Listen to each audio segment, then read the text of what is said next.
Hello, bonjour à tous, j'espère que vous allez tous très bien. On se retrouve pour ce nouvel épisode de Reborn Podcast et aujourd'hui je suis très fière d'avoir une femme incroyable à mes côtés qui est Marine. Merci beaucoup, écoute, c'est un plaisir d'être avec toi aujourd'hui. J'avais vraiment hâte de cette interview et en plus t'es la première française que je reçois sur le podcast. Ah, donc, c'est génial. J'avais vraiment trop hâte et Marine t'es vraiment impressionnante. T'as seulement 34 ans mais on dirait que t'as vécu 1000 vies. J'ai un peu cette sensation, mais je suis contente, ça apparaît pas encore sur mon visage, donc c'est bien. C'est vrai. Tu es aujourd'hui une entrepreneuse accomplie qui gère plus de 5 business différents. 6 depuis 48 heures. 6 Ouais, j'ai recréé une boîte cette semaine. Bah, j'ai hâte qu'on en parle un peu plus en détail. Et donc Marine, comment tout cela a démarré avant de rentrer dans le vif du sujet? T'as grandi où déjà? Tu viens d'où en France? Alors moi, je suis née à La Rochelle, jolie petite ville en Charente-Maritime. J'ai beaucoup bougé. Mes parents avaient un travail qui nécessitait pas mal de mouvements. Donc, j'ai vécu à Metz, j'ai vécu à Nancy, à Strasbourg, à Poitiers, jusqu'à revenir après dans une petite ville qui s'appelle Cognac, qui produit donc le cognac. Ouais. Et ensuite, j'ai atterri à Bordeaux. Voilà un peu le chemin de ma jeunesse et de mon adolescence. Et donc, j'ai grandi en France. C'est pour ça que je préfère toujours dire en France, c'est plus simple. Ouais. Non, j'adore La Rochelle en plus. Donc, c'est une très, très jolie ville. Ouais, c'est super. Et du coup, par rapport à tes parents, est-ce que eux, ils sont salariés, ils sont entrepreneurs? Qu'est-ce qu'ils font exactement? Alors, je suis la première entrepreneur de ma famille, en tout cas au sens où on l'entend, diriger une entreprise. Mes parents ont eu vraiment deux moments professionnels différents. Un premier moment où ils ont été directeurs d'hôtel en fait, du groupe Accor pendant plusieurs années, ce qui faisait qu'on bougeait beaucoup, parce que quand tu démarres ta carrière dans le groupe Accor, en fait, tous les 2-3 ans, tu dois bouger. Et deuxième partie de carrière plus compliquée, parce que du coup, ils n'ont pas pu continuer dans l'hôtellerie. Et ils ont enchaîné les métiers de nuit, en usine, voilà, des métiers vraiment difficiles pour l'un comme pour l'autre. Et donc, effectivement, salariés pour le coup. Waouh, impressionnant. Donc, tu es vraiment la première entrepreneuse. Première entrepreneur, effectivement, de la famille, ouais. Impressionnant. Et par rapport à ta scolarité, comment ça s'est passé? Assez chaotique. Assez chaotique. Pourquoi? Parce que je vais mettre plusieurs années à savoir écrire, lire, compter correctement. Pour moi, l'école, c'est de la souffrance. Alors, à la fois souffrance intellectuelle et en même temps souffrance sociale aussi, parce que je suis victime d'harcèlement à l'école. Et vraiment, c'est pas un univers de sécurité pour moi. C'est pas un univers de plaisir non plus. J'ai de plus en plus de mal, plus j'avance dans ma scolarité, plus j'ai du mal à trouver ma place. Je comprends pas ce qu'on essaye de m'apprendre, puis j'ai vraiment l'impression d'être en sous-faculté intellectuelle, on va le dire de cette manière-là. Et tu vois, je me souviens encore d'un jour de printemps en 4e où, lors d'un conseil de classe, on va m'indiquer que je ne suis pas faite pour les études supérieures et que mon seul avenir est pour faire un CAP coiffure. Alors, il n'y a pas de sous-métier, mais c'est pour indiquer qu'en fait, très rapidement, quelque part, on te met sur une voie, on te met sur un chemin, qu'il te plaise ou non d'ailleurs. Et effectivement, cette même année, je vais avoir énormément de chance, une professeure béarnaise. Je suis d'origine basque. C'est pour ça que même si je suis née à La Rochelle, mon grand-père, qui était une personne très importante pour moi, était basque, basco-béarnais, les deux, donc je ne te dis pas les repas de famille. Et du coup, effectivement, elle était béarnaise. Et en fait, c'était ma prof de maths. Je devais avoir 2 de moyenne en maths, tu vois, en 4e. Et en fait, elle a convoqué mes grands-parents à l'époque pour leur indiquer que très probablement, j'étais neuroatypique et que j'avais un QI plus élevé que la moyenne qui pourrait expliquer la raison de mes difficultés scolaires et qui pouvait en tout cas expliquer le fait que je ne trouve pas ma place à l'école et qu'il fallait surtout pas m'envoyer en CAP coiffure, mais au contraire, me pousser à aller au lycée général et que les choses changeraient au lycée. Et effectivement, les choses ont changé au lycée. J'ai réussi à aller dans un lycée général privé. Je tiens à le préciser, j'étais boursière parce que ma famille n'avait pas forcément les moyens financiers de payer en tout cas la redevance à l'école. Et là, les choses se sont transformées parce que d'abord, je me suis retrouvée dans des toutes petites classes Ensuite, j'ai pu découvrir des matières qui m'ont passionnée et c'était un lycée qui préparait à l'entrée à Sciences Po. Donc, je pouvais faire de la philosophie dès la seconde. J'ai pu commencer la philosophie, le latin, le grec, l'histoire, mais de manière beaucoup plus approfondie que ce qu'on peut le faire simplement pour préparer le baccalauréat. Et découvrir la science politique, découvrir effectivement le débat, parce qu'on débattait beaucoup dans ce lycée. Et pour moi, ça a été une découverte qu'en fait, j'étais tout à fait faite pour les études supérieures et que j'adorais ça. Waouh. Et à ce moment, en fait, à cette époque justement où tu trouvais pas ta place dans le système scolaire, est-ce que tu ressens de la colère, de l'incompréhension? Tu te sens différente? Je ressens surtout de la souffrance, pas forcément de la colère à l'époque. De la souffrance, et puis je me trouve nulle en fait. Je me trouve nulle. Ouais. Enfin, tu vois, aucune de mes dictées, j'arrive à avoir au-dessus de 2 ou 3 parce que je suis dyslexique. Quand on me demande de faire des exercices de mathématiques, je vois le résultat, mais je suis incapable de t'expliquer comment on fait. Et il n'y a pas une matière où je suis à l'aise, pas une seule. Et effectivement, aussi, peut-être les arts plastiques et la musique, parce que ça a toujours été quelque chose d'important dans mon chemin créatif. Mais non, c'est juste de la souffrance et ouais, ça fait juste mal. Ouais. Ça fait juste mal et tu trouves pas ta place parmi les autres non plus en termes de sociabilité. Donc au final, aller à l'école, les souvenirs que j'ai de cette époque-là, c'est la boule au ventre. Ouais. C'est vraiment ça, c'est physique comme souvenir. C'est la boule au ventre et c'est... il faut que je quitte cet endroit le plus vite possible. Ouais, je te comprends totalement. J'ai aussi été victime de harcèlement scolaire d'ailleurs. Et moi, c'était vraiment un calvaire. Enfin, je voulais même plus aller à l'école, quoi. Je comprends ça. Je te comprends totalement. Et par la suite, je sais que tout va changer avec un accident de voiture. Je voudrais que tu nous parles justement de cette expérience. À l'âge de mes 16 ans, 21 décembre, je m'en souviendrai parce qu'on était à quelques jours de Noël. 21 décembre 2005, mon père et moi, on prend un mur en béton armé à entre 150 et 180 km/h. Tu sais jamais vraiment la vitesse parce que le compteur se stoppe en fait au moment de l'impact.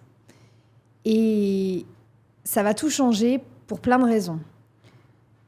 La première, c'est que je vais avoir cette chance, ce cadeau immense de survivre à cet accident.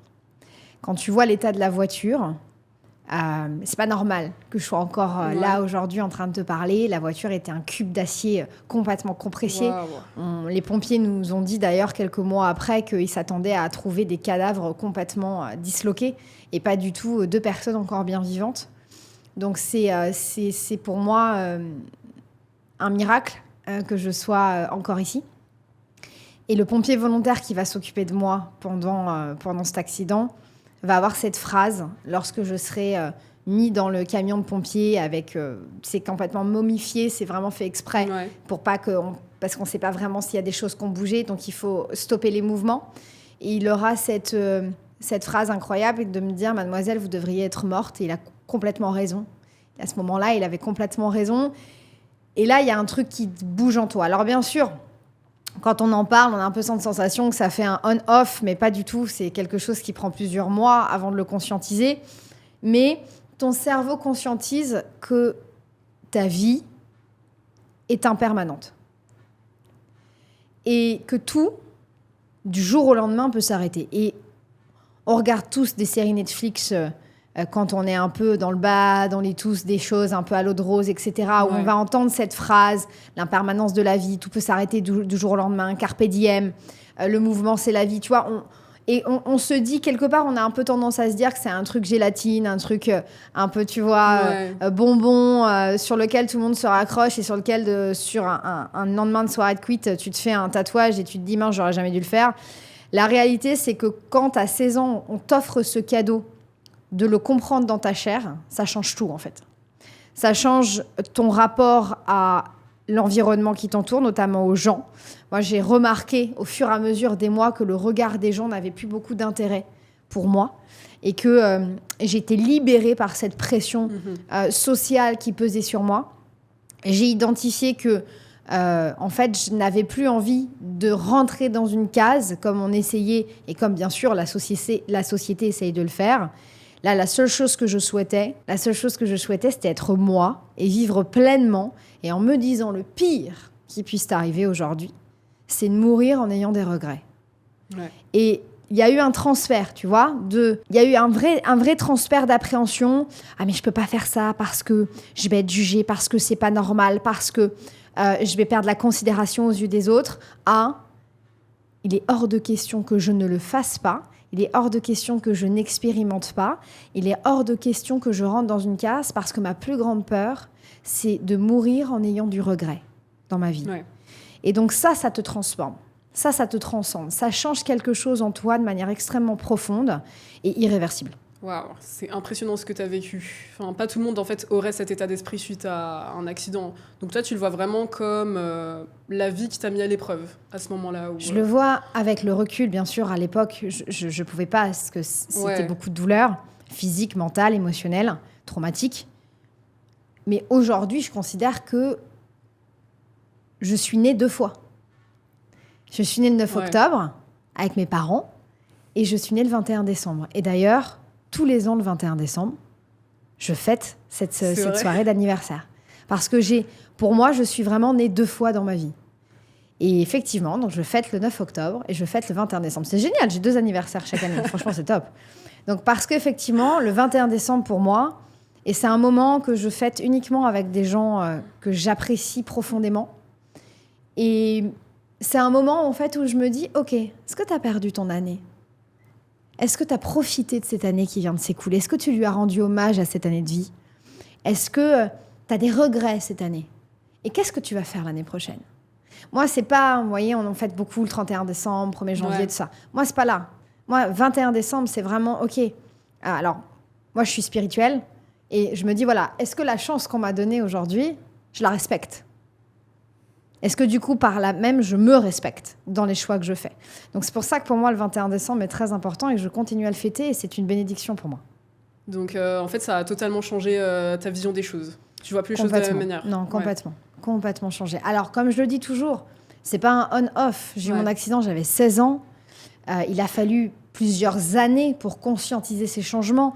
Il a fallu plusieurs années pour construire ma confiance en moi, mon estime de moi, parce que tout ça... Tout ce point de départ a été le point de départ de « je m'aime, je me respecte, je suis douce avec moi, je prends du plaisir à vivre ». Alors parfois, effectivement, je le dis souvent, moi j'ai un petit côté ordalique. Ça, c'est lié effectivement quand tu as vécu des traumas comme les miens. Tu vas avoir cette tendance à vouloir te sentir en vie plus que tout. Donc, tu as une tendance un peu extrême parfois à consommer la vie. Mais ça me ressemble. Et aujourd'hui, je ne suis pas certaine que je pourrais moduler plus cet appétit de vivre que j'ai. Mais je le dis, c'est important, c'est pas un on-off. On n'est pas dans un film de Disney ou dans un Marvel ou dans un DC Comics où on a la sensation que le héros arrive à se transmuter en 5 jours. C'est pas ça.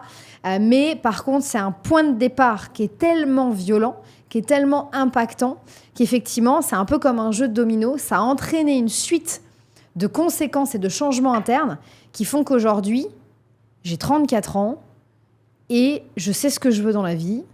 Je n'ai plus peur du regard des autres. Je m'aime, élément hyper important. Ouais. Je suis entourée de gens qui m'aiment et me respectent. Et j'ai une super belle vie, quoi.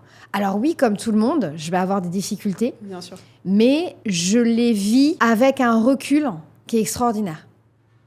J'ai cette sensation qu'à travers chaque difficulté, tu vas toujours, en tirer un enseignement. C'est vrai. 2, grandir, évoluer avec ce qui est en train de se passer. Et 3, je pense que c'est la manière dont tu vas vivre et transmuter cette difficulté qui fait ce que tu es. Ouais. Et donc, j'invite à tout le monde qui nous regarde aujourd'hui, interrogez-vous comment est-ce que vous absorbez, comment est-ce que vous vivez quand vous avez une difficulté dans votre vie. Interrogez-vous, est-ce que pour vous c'est accablant ? Est-ce que pour vous c'est une fatalité, la vie s'acharne sur moi ? Ou est-ce que c'est, ok, la vie est en train de m'envoyer un message ? Exactement. Quelqu'un, quelque chose est en train de me montrer peut-être que mon chemin n'est pas le bon.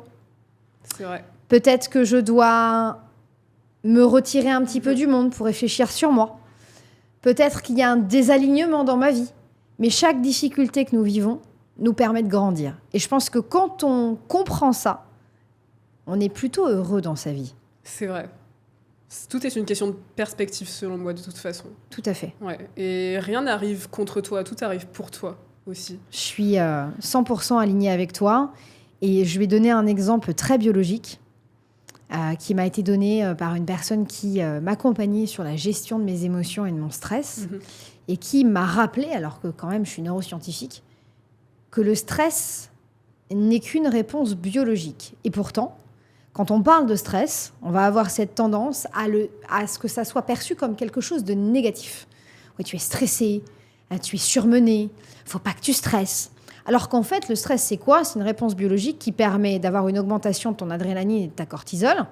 Et historiquement, c'est pour te permettre de te battre ou de t'enfuir en cas de danger. Et d'avoir une concentration beaucoup plus importante et optimale. Donc, ça veut dire quoi ? Ça veut dire que le stress, la réaction physiologique au stress, est une réaction neutre. Il ne tient qu'à toi d'en faire quelque chose de positif. Je vais monter sur scène, je fais un podcast. Le niveau de stress monte, c'est super parce que je vais être meilleure dans ma diction, je vais faire attention aux mots utilisés, je vais être pertinente dans mes réponses. Donc, c'est extrêmement positif. Et de l'autre côté... Mon Dieu, est-ce que du coup, je vais bien passer à la cam ? Est-ce que ça va bien me refléter ? Est-ce que je me sens bien ? C'est qu'une question de comment je vis la situation et comment je décide de la vivre. Et pour moi, une situation compliquée, c'est la même chose. Elle est neutre au début. C'est nous qui ensuite lui mettons un label de négativité ou de positivité. Alors bien sûr, il est important de souligner que ça ne peut pas s'appliquer à toutes les situations. Quand tu perds quelqu'un, un être cher, tu ne peux pas considérer que c'est quelque chose de positif. Quand on t'annonce une maladie grave et incurable, on est d'accord, il y a des situations où cette transcendance est bien plus complexe. C'est vrai. Mais néanmoins, pour 99%, je pense, des choses qui nous arrivent dans la vie, mon conseil, et c'est ça que j'ai appris de cet accident, et c'est comme ça aujourd'hui que j'essaye de vivre ma vie. Je dis bien j'essaye, je reste un être humain, donc il y a des moments, je suis comme tout le monde, je vais gueuler sur un truc de merde, on va un peu se le dire quand même. Mais tu vois, je vais prendre ce recul de se dire, ok, c'est un fait. Il est ni négatif, ni positif. Comment tu vas l'étiqueter ? Comment tu vas le traverser ? J'adore cette vision. Impressionnant. Merci pour partager ça. Et donc, pour revenir à ton parcours, par la suite, tu as fait donc des études aussi ? Oui, études supérieures. J'ai été un peu boulimique. On disait tout à l'heure ordalique. Je l'ai fait aussi sur mes études supérieures.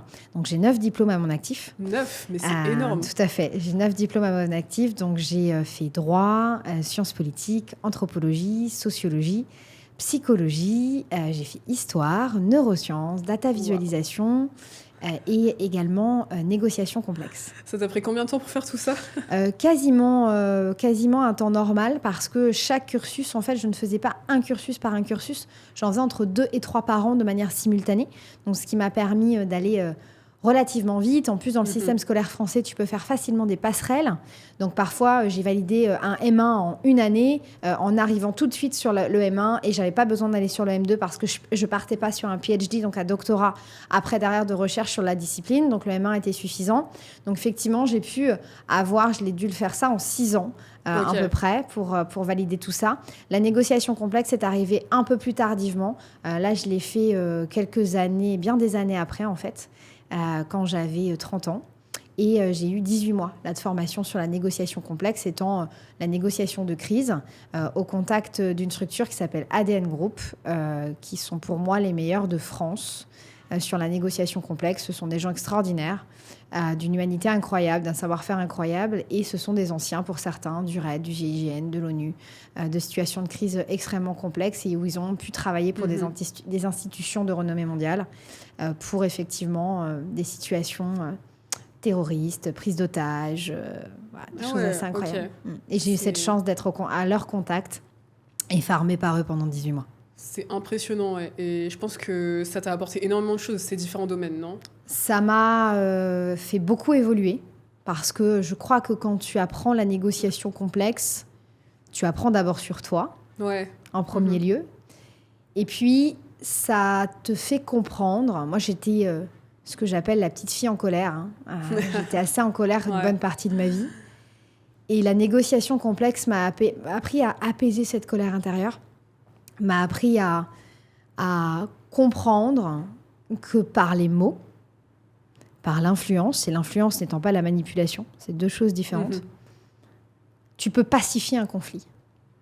Au lieu d'utiliser les poings, au lieu d'utiliser les armes, en utilisant les mots, tu peux pacifier un conflit.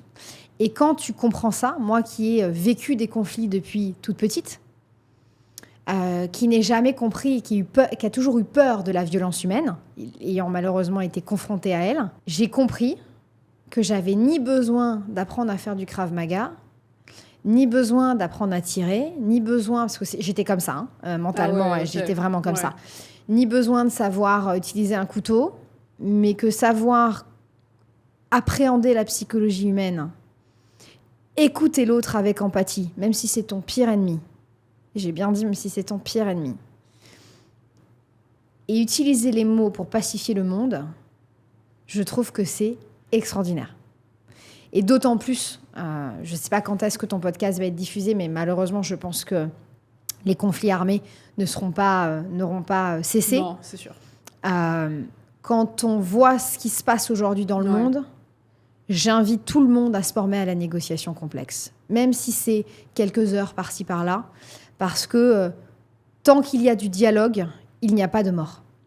Je suis totalement d'accord. Et c'est une responsabilité individuelle que de se former à ça. Et vous voyez, ADN Group fait quelque chose d'incroyable, c'est qu'il forme à la négociation les enfants à travers une fondation qui s'appelle ADN Kids et forme au harcèlement. Forme en fait pour qu'il n'y ait plus d'harceleurs et de victimes et qu'à travers les outils de la négociation que nous utilisons, nous, adultes, les enfants puissent ne plus avoir cette position de harceleur et de victime. Génial. Et parce qu'effectivement, savoir se parler, savoir beaucoup plus important, s'écouter, et ce qu'on appelle les principes d'écoute active, ça change les rapports humains.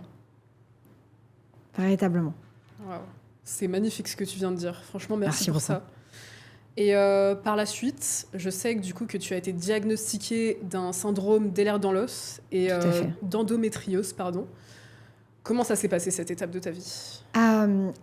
Effectivement, c'est un autre fait marquant dans mon histoire. Donc après cet accident de voiture à l'âge de mes 16 ans, j'ai un corps qui est plutôt douloureux. De plus en plus douloureux. Alors en fait, si je regarde un petit peu l'histoire de mon enfance, j'ai toujours été cette petite fille qui avait un pépin de santé, tu sais. Mal à la tête, mal au ventre, qui tombait souvent. Il y avait toujours un truc qui n'allait pas dans mon corps, tout le temps, tout le temps. Après l'accident de voiture, c'est vrai que les douleurs ont fait qu'exploser. Je me retrouvais avec des crises de colique néphrétique au niveau de mes reins, avec chaque matin une incapacité à me lever sans prendre des antidouleurs extrêmement forts. Beaucoup, du coup, d'effets secondaires issus de ces antidouleurs-là. Et donc, commence un périple de plusieurs années où je vais essayer de trouver ce que j'ai. Me disant, c'est pas normal quand même que tu n'aies pas de souvenir d'un corps apaisé, sans douleur, sans souffrance, et que tu as cette sensation d'avoir un corps qui hurle à chaque seconde. Ce n'est pas normal. J'ai effectivement cette chance d'avoir cette première conscience que c'est pas normal. Parce que parfois, effectivement, on n'a pas toujours conscience de ça. Et donc, je me mets en quête de médecin pour poser un diagnostic. Écoute, vingtaine de médecins plus tard, personne ne trouve ce que j'ai. Mes dosages d'antidouleurs continuent à monter. Pas un symptôme secondaire ? Ah, bien sûr, si, j'ai des effets secondaires vraiment importants. J'ai failli faire 2 arrêts cardio-respiratoires à cause de surdosage à l'hôpital sous surveillance. Je tiens à préciser, ça n'a pas été chez moi que j'ai surdosé. Ça a été l'hôpital n'a pas eu le choix que de surdoser tellement que mes douleurs ne lâchaient pas. Donc extrêmement compliqué. Et puis je suis une camée. Enfin, on peut se dire la vérité. Hein. Moi, je suis sous morphine à l'époque. Je suis droguée en fait. Je suis droguée H24. Donc, je n'ai pas une vie d'étudiante tout à fait comme tout le monde. Là encore, je lâche pas. Et puis, étant à l'époque déjà en neurosciences, j'identifie une maladie qui s'appelle le syndrome d'Ehlers-Danlos, qui est une espèce, effectivement, quand tu regardes, maladie génétique rare, dans lequel c'est un peu un fourre-tout de symptômes. Néanmoins, quand je regarde les symptômes, je les ai tous à 98%. Comment t'as trouvé ça? Parce que, en faisant des recherches. Là, pour le coup, étant en neurosciences, je suis déjà, tu vois, plusieurs années à l'université, je suis chercheuse. Donc, tu sais aller sur Google Scholar, Clinical Trial, tu sais aller récupérer de l'information médicale pour répondre à une problématique ou à une question scientifique ou médicale. Et donc, la question, c'était moi.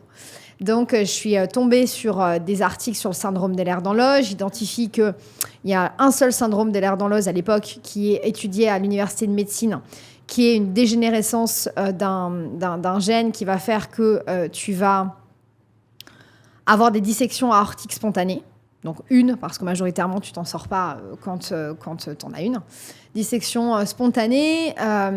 Mais j'identifie qu'il y a d'autres chercheurs qui ont identifié d'autres modulations génétiques, transformations génétiques qui font qu'il y a d'autres expressions de cette maladie, pas uniquement celle qui est enseignée à l'université de manière importante, parce que c'est un cas extrêmement grave.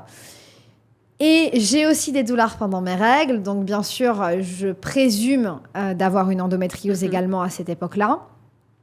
J'identifie en plus qu'il y a un lien entre les deux maladies, que quand tu as un syndrome d'Ehlers-Danlos, plus de 45% avec un syndrome d'Ehlers-Danlos ont une endométriose, donc il y a un vrai lien génétique dans l'expression.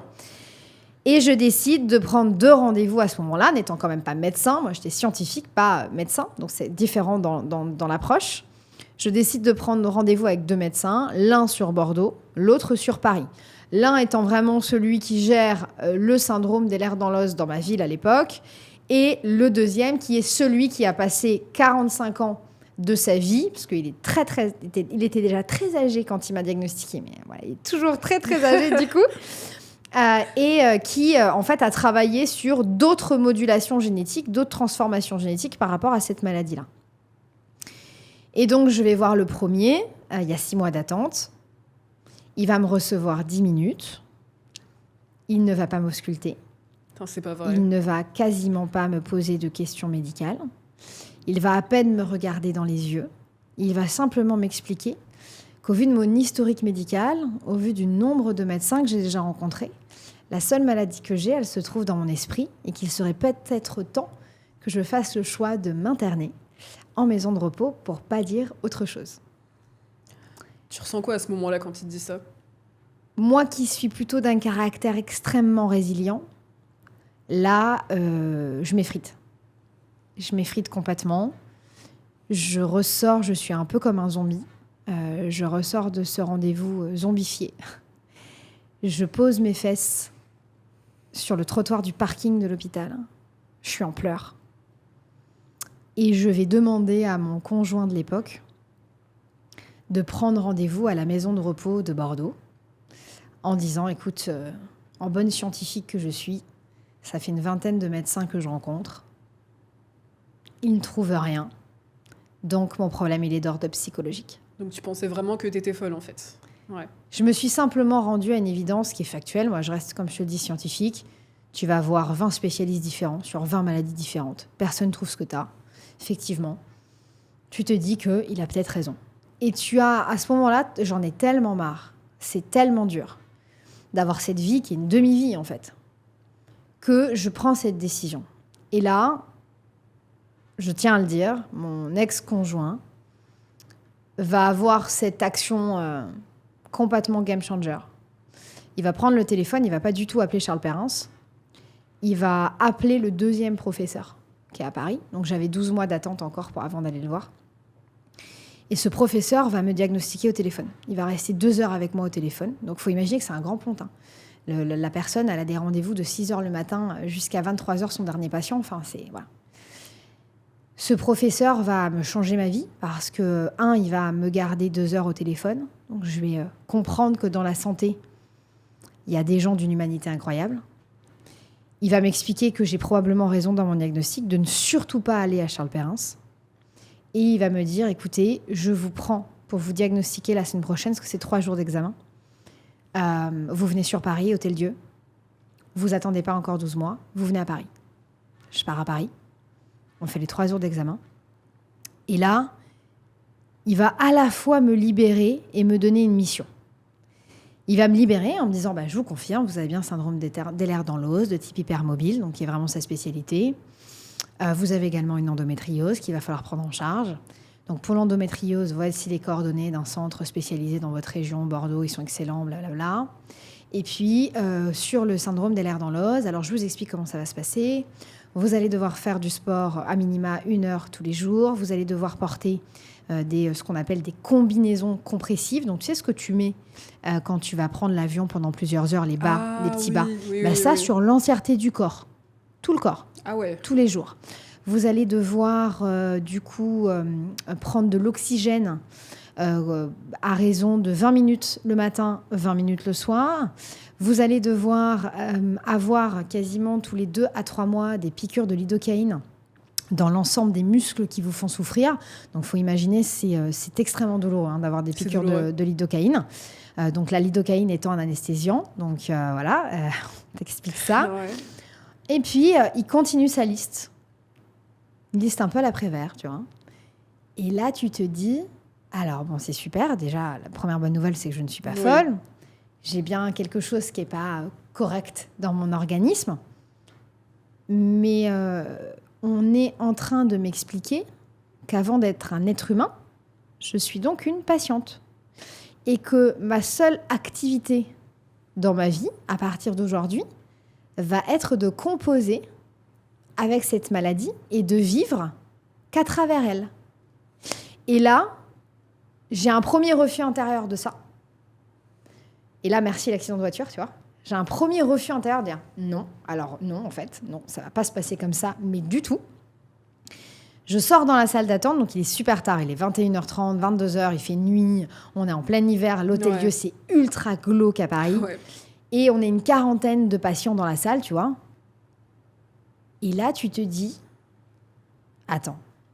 Et moi, c'est ça qui m'a le plus marqué. Il y avait des bébés qui étaient présents, des petits nourrissons. 4-5 mois, tu vois. Ils étaient en train d'hurler de douleur. Tu peux rien leur donner. Oh là là. 4-5 mois, et c'est une maladie génétique qui se renforce, en fait, en termes de transmission. Et là, dans mon esprit, je me dis, attends. Moi, en même temps, en parallèle, je travaille à Haut-l'Évêque sur Parkinson et Alzheimer. On travaille sur des process thérapeutiques de fou furieux en termes d'innovation. Et on est en train de nous dire que cette maladie, son plus gros problème, en fait, c'est la gestion de la douleur. Et on est en train de nous expliquer qu'on ne sait pas faire. Au XXIe siècle, on ne sait pas soulager la douleur. Là où on sait faire de la thérapie ciblée directement dans une cellule cancéreuse. Non, il y a un truc qui ne va pas. Et en fait, là, dans mon esprit, il y a une espèce de refus scientifique de dire on ne peut pas se poser la question, du coup, de comment soulager les gens. Et pour la première fois, en fait, ce médecin, sans s'en rendre compte, va me donner une mission de vie.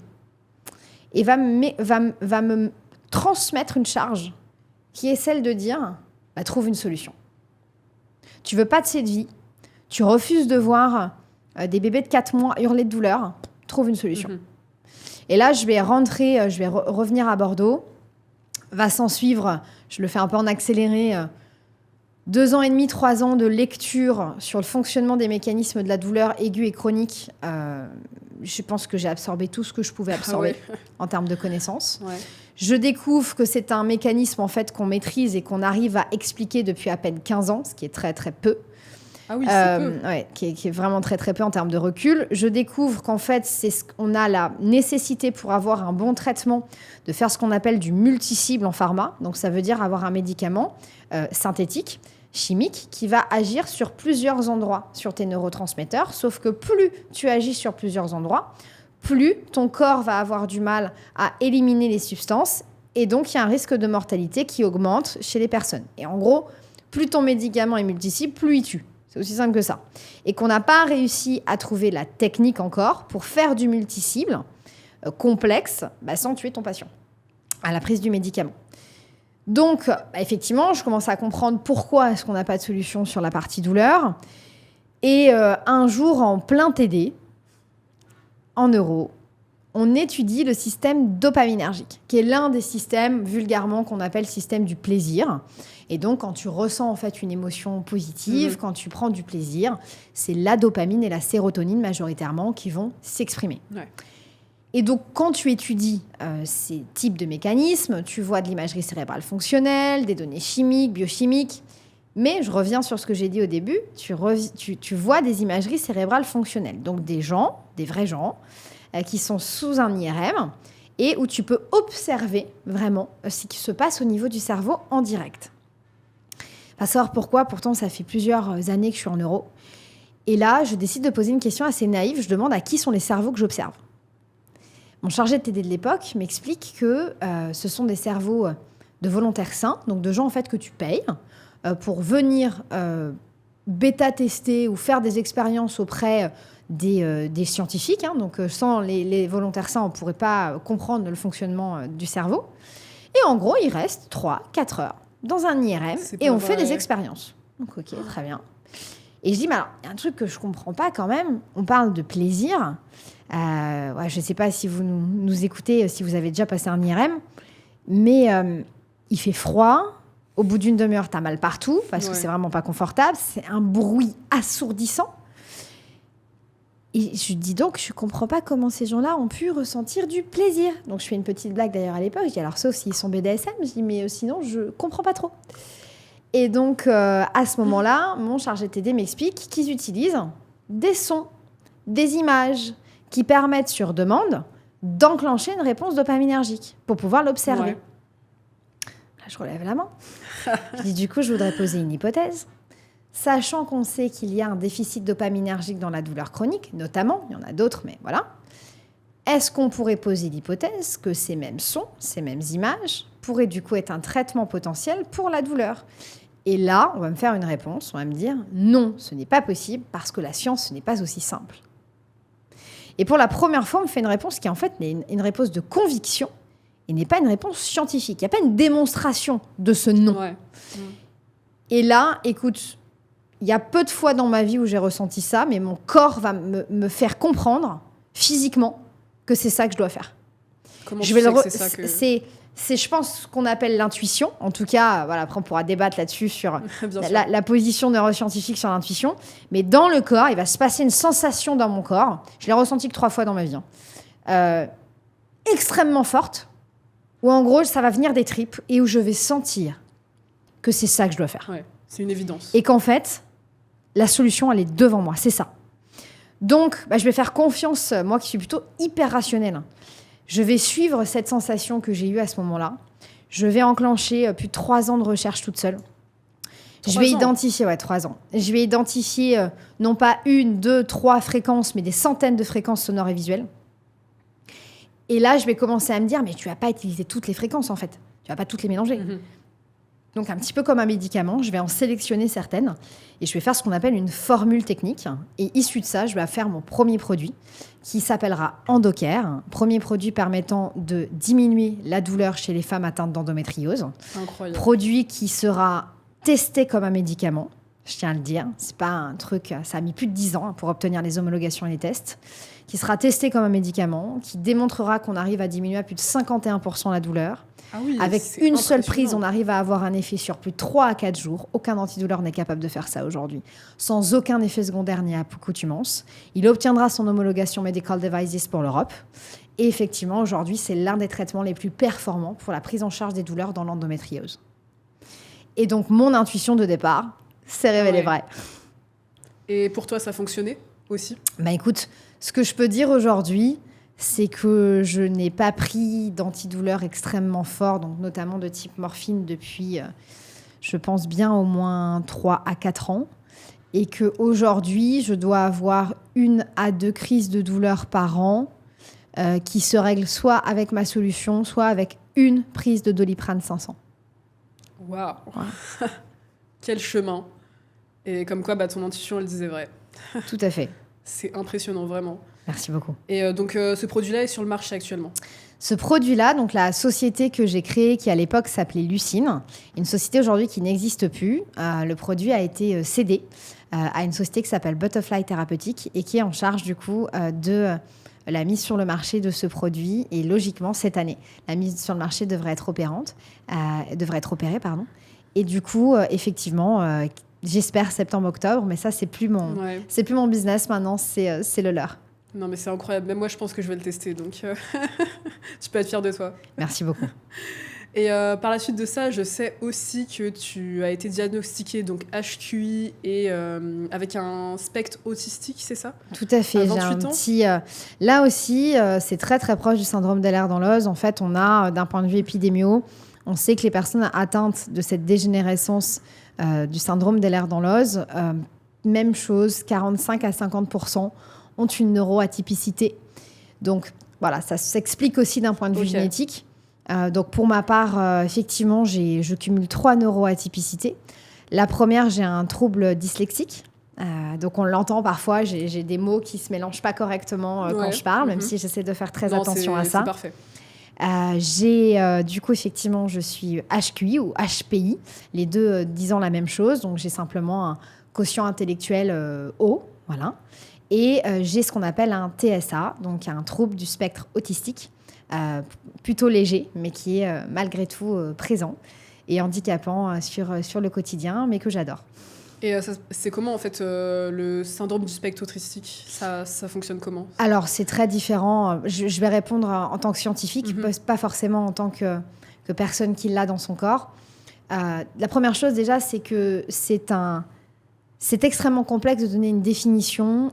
Pourquoi? Parce que les recherches sont toujours en cours, qu'il va y avoir des expressions très différentes. On parle d'autisme par exemple, Asperger, qui est une expression particulière. On a des cas d'autisme qui sont extrêmement handicapants, enfermants, avec une impossibilité de vivre dans notre monde.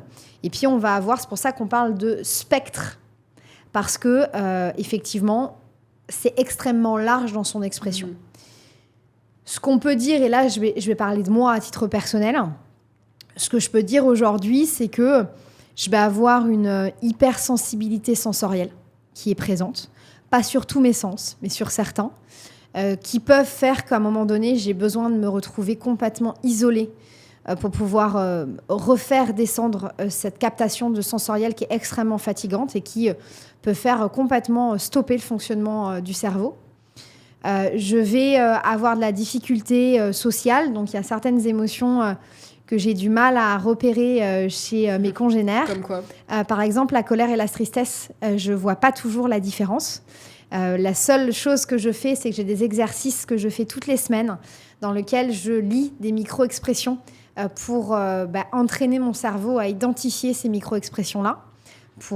Parce que t'imagines, si tu as quelqu'un qui est en colère et tu penses qu'elle est triste et que tu réagis socialement, voilà, il y a un petit sujet quand même. Ouais. Donc c'est effectivement un mélange effectivement des émotions et de leur lecture. Je vais avoir une vérité, alors je vais pas dire vérité absolue parce que c'est un syndrome particulier, mais j'ai beaucoup de mal avec le mensonge, notamment ce qu'on appelle les mensonges blancs, ce qui fait que pendant très longtemps j'avais pas d'amis. Parce que mensonges blancs, ce sont les mensonges qui font que tu vas avoir des amis dans la vie. Donc, je te donne un exemple. Je prends souvent cet exemple-là parce qu'il parle à tout le monde. Tu vas avoir ta meilleure amie ou ton conjoint ou ta conjointe qui arrive. Je prends l'exemple plutôt masculin-féminin.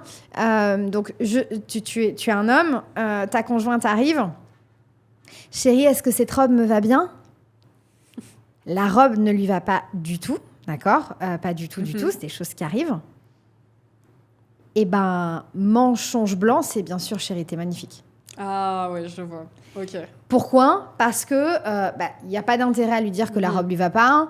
Peut-être que hormonalement, et c'est un élément à prendre en considération, elle est en plein milieu au niveau de ses règles. Et donc, en fait, elle a une hypersensibilité qui fait que si tu vas lui dire que sa robe lui va pas, elle va s'effondrer en pleurs et être dans un mal-être personnel. Donc, c'est pas le moment. Et puis, ça apporte quoi de lui dire que ça lui va pas? Pas grand-chose. Et si du coup tu dis tout le temps la vérité, et on ment tous à raison de 2-3 fois par heure, on se rend pas compte, mais le mensonge étant ne serait-ce que la déformation d'une vérité, on va un petit peu augmenter la réalité ou la baisser, ou tu vois, pour une raison très simple, c'est que ça nous permet de tisser du lien social. Quand tu es autiste, t'as pas de filtre. Donc ce mensonge blanc, t'as un peu plus de difficulté à le faire. Et donc ça, c'est... voilà, moi, j'ai dû apprendre à me taire. Donc maintenant, vu que je suis pas bonne sur le mensonge blanc, je vais avoir tendance à juste me taire. Voilà. Pour éviter de dire ce que je pense. Ah oui, parce que tu peux être très direct, du coup. Et effectivement, la deuxième chose, c'est que du coup, tu n'as pas la même expression sociale, donc tu mets pas la forme sociale pour donner une info. Parce que on pourrait imaginer que tu dis la vérité en mettant les formes. Sauf que pour moi, dire la vérité est un fait. Il n'y a pas d'émotion qui y est adossée.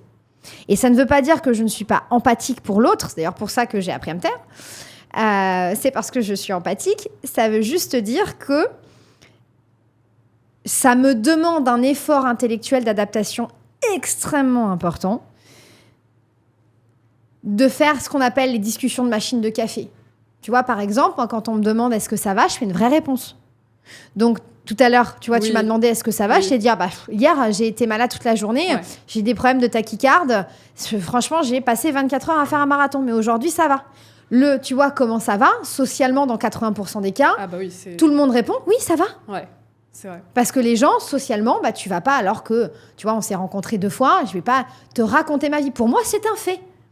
Donc, ça, c'est un autre élément, effectivement, dans l'expression, on va dire, du trouble autistique.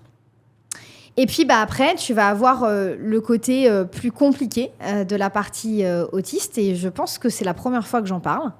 Ah, c'est vrai. J'ai fait une story sur ça il y a quelques semaines, mais j'ai jamais pris le temps d'en parler.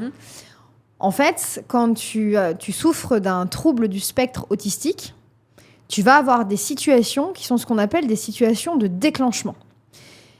De déclenchement de crise. Alors moi, je les appelle comme ça. C'est pas le terme scientifique, c'est mon terme à moi. De crise cognitive. Donc moi, ça s'exprime comment ? Soit mon cerveau va faire ce qu'on appelle un shutdown. Donc en fait, je parle plus, j'ai les yeux dans le vide et je réagis plus. Mon cerveau est en surcharge d'infos, en fait, et est en souffrance. Et donc, du coup, il fait vraiment... Tu sais, comme quand les machines, elles ne marchent pas, là. Tu fais un reset. Ouais. C'est la même chose. Deuxième possibilité, ton cerveau, il ne fait pas un shutdown, il explose. Donc, c'est-à-dire que... Et c'est très compliqué à expliquer. Il n'y a que, je pense, ceux qui ont une neuroatypicité qui nous regardent aujourd'hui qui vont comprendre de quoi je parle. Tu peux avoir mal au cerveau. En fait, les gens disent « Mais c'est comme une migraine ». Non, non. Tu peux avoir une telle souffrance, et c'est vraiment une souffrance. C'est pas une souffrance psychologique, je tiens à le dire. C'est une expression sensorielle qui est vraiment singulière, qui va faire que tu as une surcharge d'informations dans ton cerveau, tu n'y arrives plus, et il faut que ça s'arrête. Il faut que ça s'arrête. Et donc, très souvent, on va voir ça chez les très jeunes enfants. Ils vont se taper la tête contre les murs, parce que le fait de te faire mal dans le corps, c'est plus agréable que d'accepter cette souffrance dans la tête. Et moi, pendant des années, je me suis frappé la tête contre les murs. Quand j'étais en crise, parce qu'il fallait que je rentre dans mon corps, parce que cette douleur corporelle était plus acceptable que les pensées que je pouvais avoir et la surcharge de pensées que je pouvais avoir à ce moment-là. Et à l'âge adulte, il y a 2 choses qui se passent. La première, c'est que pour éviter ces situations, il faut ce qu'on appelle se désensibiliser. Il n'y a pas... Malheureusement, il n'y a pas beaucoup d'autres choses à faire quand tu es sur un trouble du spectre autistique léger. Donc, par exemple, moi, les premières années, personne ne pouvait me faire un hug. Me prendre dans ses bras. J'étais comme ça, ma pauvre. Comme ça. Ah ouais. Qu'est-ce qui se passe ? Okay. C'était très douloureux pour moi. Ça n'a jamais été un point de déclenchement. Moi, c'est d'autres choses qui sont des déclencheurs. On pourra en parler quand je dois partir en voyage, par exemple. Les 24 heures qui... Et ne me demande pas pourquoi, je n'en sais rien. Je n'ai jamais su pourquoi. Les 24 heures qui déclenchent avant un voyage... Je vais avoir 3 niveaux de stress importants. La préparation de mes affaires. Donc là, je suis vraiment en mode autiste. Faut pas me parler, faut pas m'envoyer de message. Mon téléphone, il est complètement off. J'ai une liste de choses à faire. Je vais repasser, je vais être en mode toc. Donc, je vais repasser 3-4 fois ce que je dois faire. Parce que sinon, si j'ai le moindre élément dans ma routine qui se désenclenche, je pars en crise. Et ça, j'ai par exemple jamais réussi à le désensibiliser complètement. Je vais avoir une deuxième source de stress, c'est quand je vais dans un endroit que je connais pas. Je suis paumée, en fait. Je suis paumée, je reconnais pas les sons. Rappelle-toi, on a une surcharge cognitive. Au niveau sensoriel, je reconnais pas les sons. Il y a des odeurs que je connais pas. Les odeurs, pour moi, c'est très compliqué. Des lumières que je connais pas. Je sais pas comment me repérer. Donc, du coup, hyper compliqué. C'est une gestion de stress hyper compliquée. Tu m'aurais connue il y a 6 ans. J'étais pas capable de prendre le train Paris-Bordeaux sans avoir une crise. Aujourd'hui, je vais à Dubaï. Pour juste te dire, quand tu désensibilises, en fait, il faut y aller de manière très crescendo. Tu vas faire des choses dans lesquelles tu te mets à confort et tu es toujours à la limite de la crise. Et dès qu'elle est passée, boum, tu reviens et tu recommences. Il y a que ça, en fait, qui te permet d'avoir une vie à peu près normale. Ça nécessite aussi d'avoir des gros moments d'isolement.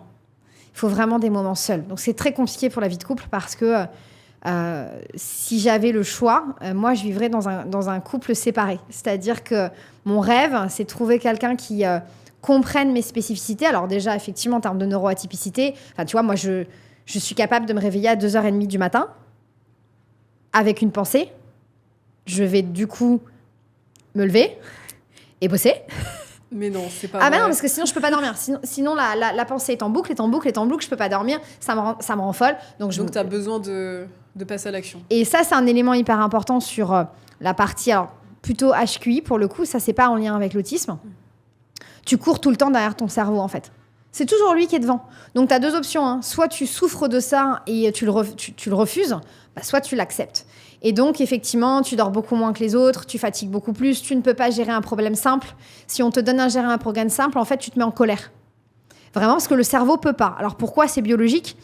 Quand on est HQI ou HPI, en fait, répondre à un problème, donc par exemple, je prends cet exemple parce qu'il est vraiment incroyable, moi j'adore, sur les enfants, souvent on comprend mieux.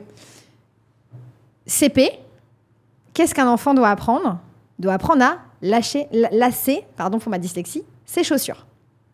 C'est quelque chose, tu vois, qui doit être up, sinon tu n'as pas le droit de passer à la classe supérieure. Ok ? C'est vrai. Sauf que beaucoup d'HPI ou d'HQI qui ont un très gros QI n'arrivent pas à le faire. Et donc, en CP, on leur dit, donc souvent, ils sont dyslexiques, donc en gros, ils savent pas écrire, ils savent pas lire, ils savent pas lasser leurs chaussures, donc ils sont débiles, d'accord ? En fait, c'est pas du tout ça qui se passe, c'est que lasser sa chaussure est une souffrance pour un enfant HPI ou HQI très élevé en termes de QI, parce que c'est trop simple. Et qu'en gros, il faut comprendre quelque chose, biologiquement, quand tu vas demander à un cerveau d'un HPI ou HQI de s'enclencher pour résolver un problème, c'est comme si, pour faire un on-off, pour ouvrir une lumière, tu avais besoin d'une centrale nucléaire entière. En fait, ça demande une décharge d'énergie, donc vraiment au niveau cellulaire, ça demande une décharge d'énergie qui est tellement importante que pour résoudre un problème simple, ton corps va te dire, tu te mets en danger. Alors là, je reviens encore bien en arrière d'un point de vue biologique.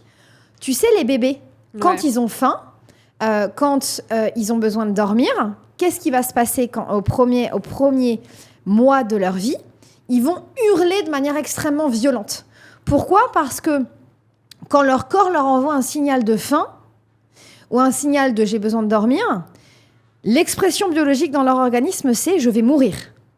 C'est pour ça qu'ils hurlent comme ça, d'accord ?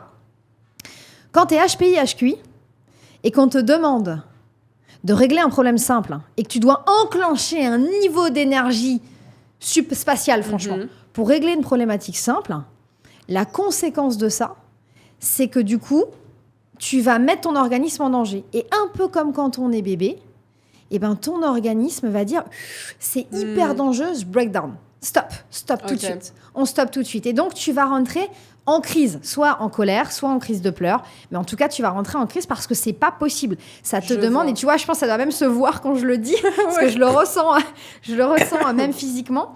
C'est vraiment pas possible. Donc, ces enfants-là, si par contre tu leur apprends, et c'est la psychologue qui m'a diagnostiqué, qui m'avait raconté cette histoire, elle a appris à lasser les chaussures d'un de ses petits patients en lui apprenant tous les nœuds de bateau. Et du coup, il a appris à lasser ses chaussures en faisant des nœuds complexes. Et là, il n'y avait plus de problème. Ah oui, donc en fait, il faut vraiment...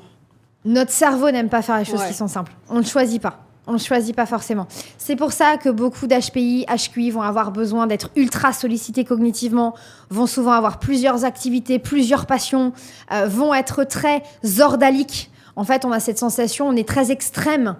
Pour des neurotypiques, on passe pour des personnes très extrêmes, mais en fait, c'est juste notre flow mental. C'est juste notre bonne routine à nous de réussir à prendre du plaisir dans la connaissance et la complexité. Et au-delà du plaisir, c'est juste qu'on atteint une espèce de flow mental, on atteint une satisfaction cognitive quand on accepte ça. Le seul problème qu'on va avoir, c'est que le monde n'est pas du tout adapté à nous. Mais alors, pas du tout. C'est vrai. Et donc ça, effectivement, c'est compliqué. Mais pour moi, je trouve que c'est une bénédiction parce que on fait partie de ces 10 à 20%. C'est entre 10 à 20% de gens où on voit le monde de manière différente que les autres. Et moi, pour moi, c'est extraordinaire, tu vois. Quand je dis que j'ai une surcharge sensorielle, alors ouais, quand je vais être très mal, parce que par contre, quand tu as des downs, tu as des vrais downs. Quand tu as des ups, tu as des vrais ups. Que je vais être très mal, c'est compliqué, tu perçois vraiment les choses de manière très négative. C'est difficile souvent de sortir de ces moments-là. Mais quand je vais être en neutralité, ni up ni down, et que je vais par exemple voir un coucher de soleil, mais je remercie Dieu de m'avoir fait autiste.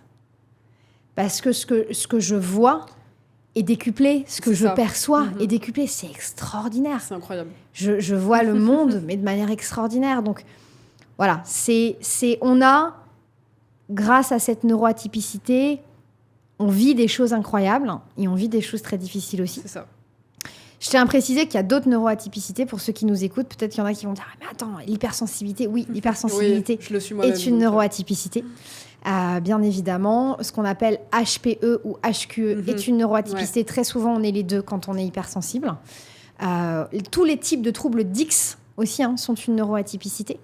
Tout ce qui va être trouble de l'attention également, TDAH, est une neuroatypicité aussi. Donc, on est entre 10 et 20%. Et c'est vrai que je l'ai déjà dit dans un podcast, je considère que quand on nous a donné cette spécificité à la naissance, il faut l'utiliser pour le bien commun. T'imagines, ton cerveau est fait pour régler des problèmes complexes. La vie collective n'est faite que de problèmes complexes. Et tu as la possibilité de voir des solutions là où personne d'autre ne peut les voir. Et je considère que c'est une responsabilité sociale, et c'est pour ça que je suis entrepreneur, et que j'utilise ces compétences et cette neuroatypicité au service des autres à travers l'entrepreneuriat. Merci beaucoup pour partager tout ça. Avec plaisir. Merci. T'es la première à qui j'en parle. C'est vrai. Ouais, t'es la première à qui je parle de mes crises, de c'est impressionnant en fait. Comment je le vis, du fait que une relation de couple du coup avec moi c'est quand même extrêmement compliqué, du fait que je voudrais avoir, tu vois, chacun dans sa maison pour avoir mes temps à moi, pour avoir mes moments de récupération sociale où je suis toute seule, où j'ai aucune obligation envers qui que ce soit. Voilà, où je partage toutes ces vulnérabilités, toutes ces sensibilités, c'est la première fois que je le fais. Ouais. Bah merci, parce que moi-même, en fait, je suis hypersensible. Enfin, j'ai été diagnostiquée par un psy et c'est dur à vivre, quoi, quotidiennement. Enfin, tu te sens pas à ta place, t'es toujours en décalage, bah, tout est décuplé, donc pour ceux qui nous écoutent, je pense que ça peut énormément aider, donc merci. Et on peut vivre avec de manière apaisée. On peut vivre avec sa neuroatypicité de manière apaisée et en faire une force. Donc merci beaucoup, franchement, pour partager ça. Merci à toi. Et Marine, donc par la suite, comment tu t'es lancée dans l'entrepreneuriat ? J'aimerais qu'on parle un peu de ton parcours entrepreneurial aussi. Alors, ma première entreprise, j'avais 20 ans quand je l'ai montée, 20 ans, 21 ans quand je l'ai montée. C'était une société de consulting qui était ma première. Ensuite, j'ai fait Lucine, ma deuxième et ma plus grosse pour l'instant. Et en fait, comment je me suis lancée ? Souvent, ce que j'aime bien dire, c'est que je n'ai pas la sensation de m'être lancée. Être entrepreneur, je n'aurais rien pu faire d'autre. Et ça a été une décision en alignement avec ma nature profonde. Je suis profondément entrepreneur. C'est ma nature, c'est pas un boulot. Tu vois ce que je veux dire ? C'est pas, je me suis pas levée un matin en disant je vais monter une boîte. C'est vrai. En fait, je travaillais à l'époque à Cap Science. Et Cap Science m'a dit, est-ce que tu serais OK d'être consultante pour je sais plus quelle... je crois que c'était à l'époque sur la finance publique et comment rendre l'économie accessible. Je crois que c'était ça. Est-ce que tu serais OK pour nous aider à structurer cette exposition, ce savoir ? Et boum, j'ai signé mon premier contrat. Tu vois ce que je veux dire ? Il n'y a pas eu un matin où je me suis réveillée en disant je vais être entrepreneur. Ouais. C'est venu naturellement. Et pourquoi ? Parce qu'en fait, je suis capable de rien d'autre. En fait, ça fait partie de toi. Même si j'ai financé mes études en étant salariée, c'était des boulots alimentaires, donc j'y mettais pas beaucoup d'énergie, on va dire ça comme ça, je faisais strict minimum. Mais honnêtement, être entrepreneur, c'est ma nature. Je ne travaille pas une seule heure de ma vie. C'est ma nature et je ne peux pas faire autre chose. Et c'est pour ça que, tu vois, quand on me dit « Waouh, t'as vu le nombre d'heures que tu fais, tu travailles tout le temps ?» Non, je suis entrepreneur tout le temps parce que c'est moi. Parce que c'est mon identité intérieure. Et tu vois, la dernière fois, on m'a reprise. J'ai un ami à moi qui m'a dit « T'as vu, tu dis je suis entrepreneur comme si c'était toi, alors qu'en fait, c'est une fonction. » Je dis « Non, c'est très justement choisi. Je suis entrepreneur. C'est ma nature, c'est dans mon ADN. Comme je suis autiste, comme je suis neuroatypique, comme je suis une femme, c'est moi, tu vois. C'est moi dans mon entièreté. Donc ouais, dès l'âge de mes 20 ans, en fait, tu vois, ça s'est fait naturellement, premier contrat, et puis oh tiens, un deuxième, et puis un troisième, et puis à un moment donné, ah tiens, je suis à 5 clients, ah ouais, c'est rigolo. Et puis très naturellement, avec le projet Lucine en Docker, s'est posé la question entreprise ou association. Là, c'était plutôt pour des questions financières. Bon, bah très rapidement, on a basculé sur entreprise. Très, très rapidement. Donc, effectivement, mon déclic a été ma nature, en fait. C'est vrai. En fait, tu es capable de faire rien d'autre. Ça fait partie de toi. Maintenant, écoute, j'ai 34 ans. Comme tu le sais, j'ai perdu ma grosse boîte. Donc, j'ai eu ce moment d'introspection où tu te poses la question quand même. Hein. Tu as perdu beaucoup d'argent, tu n'es pas en sécurité, tu as la petite trentaine, tu dois tout recommencer. Ça te pose la question, tu vois. Le salariat revient sur la table comme une espèce de chose stable qui t'apporte de la sécurité, de la stabilité. Écoute, je pense que j'ai dû réfléchir une semaine. Au bout d'une semaine, j'ai fait, laisse tomber. Mais jamais, tu vas burner, en fait. Tu vas burner très rapidement. Et j'ai repris un peu de poil de la bête. Je me suis reposée. J'ai fait mon introspection pour comprendre ce qui avait mené mon entreprise à l'échec. Et derrière, très rapidement, j'ai remonté des boîtes, quoi.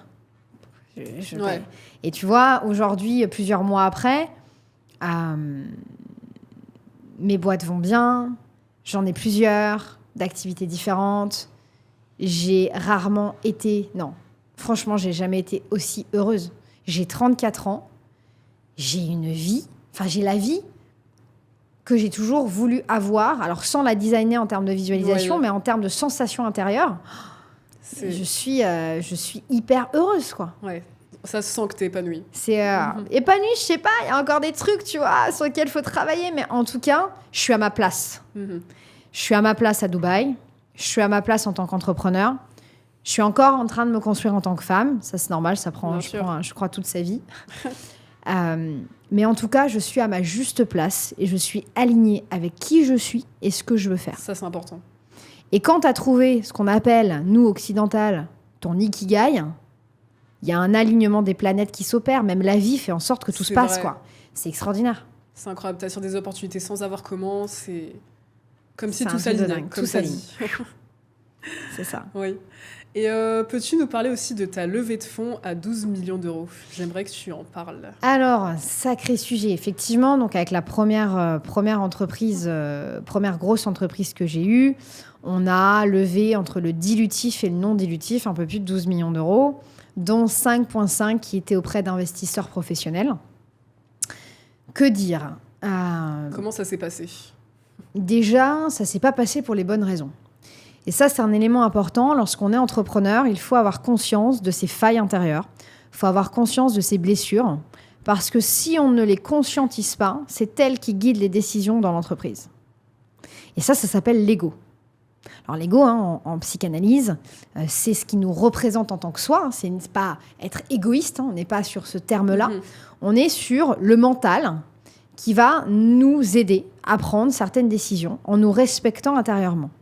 Sauf que si on n'a pas la maîtrise de son ego, eh bien, on va prendre des décisions, malheureusement, qui ne sont pas les bonnes. Si je prends l'exemple de la levée de fonds, on était arrivé à un moment de croissance qui nécessitait, pour accélérer, surtout dans mon secteur qui est la biotechnologie, des fonds plus conséquents pour le faire. À cette époque,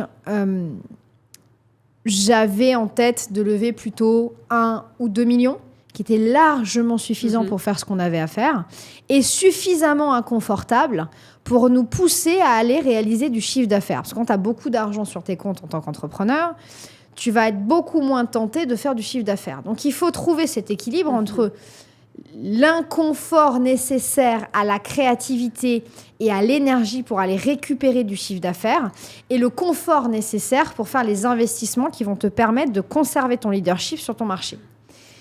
À cette époque-là, je fais des premiers entretiens avec des investisseurs et à un moment donné, je fais un entretien avec un investisseur, écoute, qui ressemble à mon père.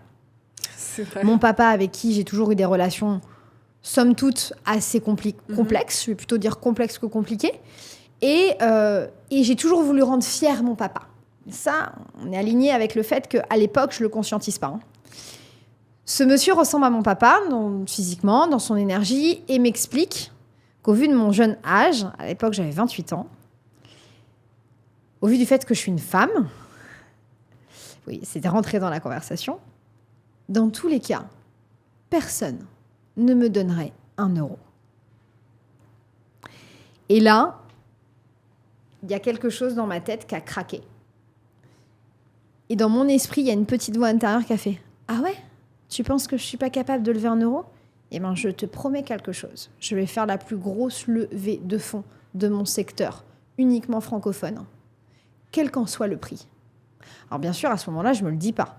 Oui. Notre cerveau est très fort pour post-rationaliser. Je vais monter un projet à plus de 8 M, à plus de 8 millions. Un BP, un DEC, etc. Et je vais lever l'une des sommes les plus importantes en France, qu'on appelle en pré-seed.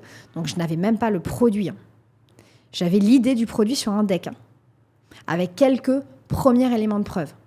On est dans un moment où les capitaux dans mon secteur vont très bien, sont très hauts, avec des boîtes au niveau US qui rentrent au Nasdaq, donc qui est le marché boursier, nouvelles technologies, nouvelles molécules notamment, avec des survalorisations à 1,5 milliard, 2 milliards pour des boîtes qui font même pas 10 millions d'euros de chiffre d'affaires. Et donc, on est aussi, c'est important de le dire, dans un contexte financier qui m'a permis ça. Hein, parce que dans un contexte délétère comme ceux qu'on est en train de vivre aujourd'hui, la même histoire n'est pas possible. Ouais. C'est important de le dire. Et dans la biotechnologie ou la neurotechnologie, c'est très cyclique. En fait, tu vas avoir des cycles de 10-15 ans dans lesquels il y a une augmentation des capitaux. Bam, ça investit sur un deck de manière hyper importante. Et puis après, ça s'écroule parce qu'il y a un événement macro qui va faire que les capitaux vont se raréfier. Pendant 2, 3, 4 ans, c'est compliqué de relever des fonds. Et puis, ça repart comme en 40. Donc, on est vraiment là-dessus. Donc, je suis dans un moment extrêmement positif. C'est le Covid. Donc, en fait, toutes les solutions santé sont portées au nu, notamment quand elles sont digitalisées, parce qu'on est tous bloqués chez nous. Donc, on prend tous conscience de l'importance de faire du médical at home. Et une fois qu'on réfléchit à tout ça, je trouve des investisseurs prêts en pré-seed à mettre 5,5 millions sur la table avec une très jolie valorisation qui me permet d'être encore majoritaire. Super. Eh ben non, c'est la pire décision que j'ai prise parce que j'ai levé trop d'argent par rapport à la maturité de ma société. Je faisais à l'époque 2 millions d'euros de chiffre d'affaires. Sur les 2 dernières années, j'avais fait 2 millions d'euros de chiffre d'affaires, donc ce qui faisait à peu près 300 à 400 000 sur la première année et puis le restant 1,6 million sur la deuxième. Je n'aurais jamais dû faire ça. Pourquoi ? Parce que j'ai transformé mon entreprise en produit financier. Une entreprise, c'est quoi ? C'est des charges, tes salariés, ta consommation, d'accord, pour faire tourner ton business. Et comment tu finances ces charges ? Logiquement, avec du chiffre d'affaires, en vendant ton service ou ton produit. Et ce qu'on te demande pour avoir une entreprise saine, c'est à minima un équilibre. Donc, entre ton passif et ton actif, tu es à l'équilibre. Ouais. Et dans l'idéal, une rentabilité qui te permet du coup d'avoir des dividendes à chaque fin d'année. Et soit, on va dire, le bénéfice de ta fin d'année, tu vas le reverser en dividendes auprès de tes actionnaires et de tes employés. Soit tu réinvestis pour continuer à générer de la valeur. Ça, c'est ce qu'on appelle une entreprise. Un produit financier, c'est... On fait monter la valorisation financière de l'entreprise grâce à des investisseurs qui mettent de l'argent, qui vont récupérer des parts de capital, d'accord ? Et quelque part, on fait du trading à petit niveau. On va faire monter la société en valorisation, mais pas son chiffre d'affaires. Parce que je vais avoir 5,5 millions qui arrivent dans la société, mais est-ce que j'ai la même chose en chiffre d'affaires ? Pas du tout. Ah oui, donc ça devient un produit financier. C'est ce que je disais. Si tu prends l'exemple de sociétés américaines qui, à l'époque, étaient dans mon secteur, elles faisaient 10 millions d'euros de chiffre d'affaires. Et quand elles ont fait leur IPO, donc qui est l'entrée sur les marchés boursiers au Nasdaq aux US, elles sont montées à 2 milliards de valorisation. D'un côté, j'ai 10 millions de chiffre d'affaires qui rentrent. De l'autre, ma boîte, économiquement, elle est valorisée à 2 milliards. Il y a juste un problème, quoi. Si ta boîte est valorisée à 2 milliards... tu ne peux pas faire 10 millions d'euros de chiffre d'affaires. Sinon, ça veut dire que c'est le marché qui te donne cette valeur. Et donc, ta société devient un produit financier. Et c'est absolument pas grave, hein, c'est comme ça que fonctionne le monde, aujourd'hui capitaliste en particulier. Ouais. Mais du coup, si tu choisis de faire de ton entreprise un produit financier, tu es donc soumis aux variations de ton marché. Si ton marché s'écroule, tu t'écroules. Ah oui. Si je prends l'exemple de ces sociétés, ces 2 sociétés sont en banqueroute aujourd'hui. Tout simplement parce que c'est normal. Il y a eu 2 guerres qui se sont déclarées. Ça a réduit les capitaux, les capitaux sur les marchés. Et donc, leurs investisseurs ont arrêté de mettre de l'argent parce que du coup, la valorisation de la boîte a commencé à s'écrouler. Donc, ce n'était plus rentable pour eux. Ils ont arrêté de mettre de l'argent. Ils n'avaient pas de chiffre d'affaires récurrent. Donc, tu ne peux pas payer tes charges. Tu ne peux pas payer tes collaborateurs. Tu ne peux pas payer ton entreprise. Donc, banqueroute. Aussi simple que ça. Et à l'époque, pourquoi je dis que c'est une mauvaise décision ? D'abord parce que tu peux faire le choix en tant qu'entrepreneur de structurer ta société comme un produit financier. Moi, je considère qu'aujourd'hui, il y a plusieurs voies possibles. Il n'y en a pas une meilleure par rapport à l'autre. Je dis juste que si tu le fais, fais-le en connaissance des règles. C'est un élément important. Et moi, à l'époque, je ne l'ai pas fait en connaissance des règles. Je l'ai fait pour des raisons égotiques. Je l'ai fait pour pouvoir prouver à tout le monde que la petite nana de 28 ans, elle était capable de lever beaucoup d'argent. Elle était capable de faire du bruit en France. C'est la seule raison pour laquelle j'ai levé. Tu regrettes aujourd'hui ? Non, je regrette aucun de mes choix parce que je suis devenue l'entrepreneur que je suis aujourd'hui grâce à ces mauvais choix. Et aujourd'hui, la constitution, la création et l'exploitation de mes entreprises en est complètement modifiée parce que j'ai vécu cette expérience, parce que j'ai vécu cet échec. C'est un échec entrepreneurial. Ce n'est pas un échec médical et scientifique parce que le produit a été homologué, mis sur le marché et cédé derrière, mais c'est un échec commercial, c'est un échec entrepreneurial. Donc, je n'ai pas réussi à en faire une entreprise rentable et je n'ai pas réussi à en faire un produit financier rentable. Point. Donc, à partir de là, et pour de mauvaises raisons, parce que je n'ai pas fait appel aux beaux investisseurs, et c'est normal. J'ai fait une levée de fonds en précide de 5,5 millions. Ce n'est pas les mêmes investisseurs que ceux qui vont me dire « je te mets 500 000 sur un précide ». C'est logique. Ils ont d'autres attentes, d'autres mécanismes, d'autres fonctionnements. Et c'est en ça que je ne dis pas les bons. Je ne parle pas humainement parlant. Ouais. Je parle vraiment techniquement parlant. Et en même temps, j'ai fait une levée de fonds à 5,5. J'ai des investisseurs qui sont liés à 5,5 et qui ont des attentes à 5,5 millions sur un précide. C'est comme ça. Donc, j'ai fait appel aux mauvais investisseurs pour un mauvais projet, dans de mauvaises conditions, pour de mauvaises raisons. Donc, il ne pouvait avoir qu'un mauvais résultat. Ouais. Qu'est-ce qui s'est passé par la suite ? La société a été placée en procédure collective. Ça a duré un peu plus d'1 année, dans laquelle on a passé toutes les étapes, jusqu'au redressement judiciaire et jusqu'à la liquidation. C'est la fameuse entreprise où tu as perdu 20 millions ? C'est celle-ci ? C'est celle-ci, ouais. En tout et pour tout, en tout cas, il y a 20 millions d'euros qui ont été perdus, tout à fait. D'accord.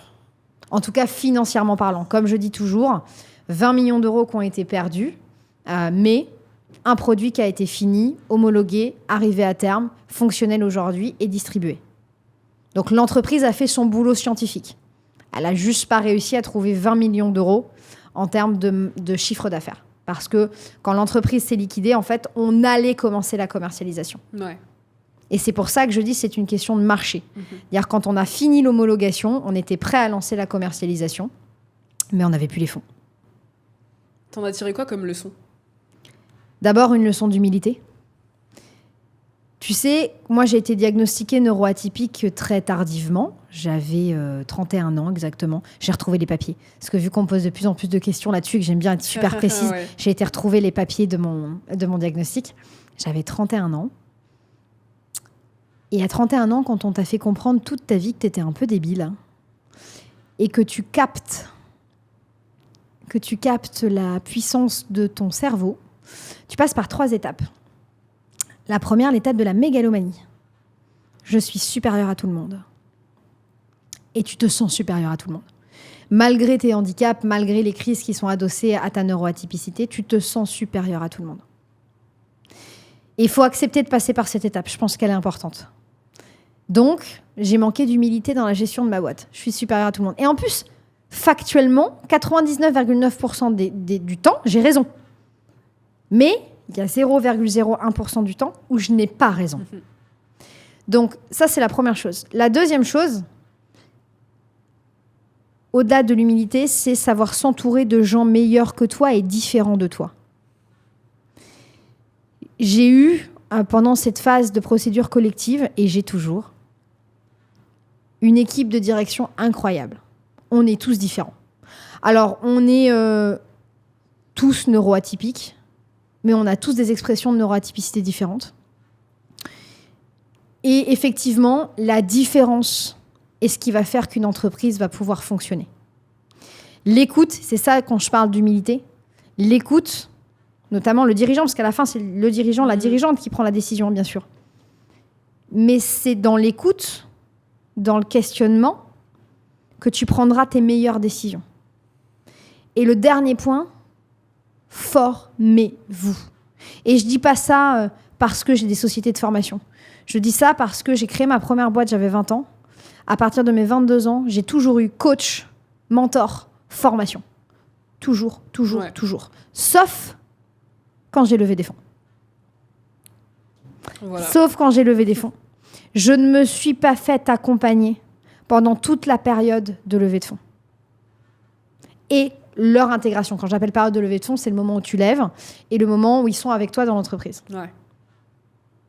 C'était une erreur. Parce que je n'ai pas compris les mécanismes qui sont ceux qui régulent un fonds d'investissement, sont ceux qui régulent un VC, ceux qui régulent un board. J'ai appris du coup par la vie, par le fait de le vivre dans ma chair, et je me suis pas j'ai pas été formée, et donc j'ai pris le mur. Donc, il faut savoir s'entourer, il faut savoir écouter, et il faut savoir se former. Pour moi, c'est les 3 choses que j'ai apprises. Et puis, il faut choisir le modèle de ces entreprises avec conscience.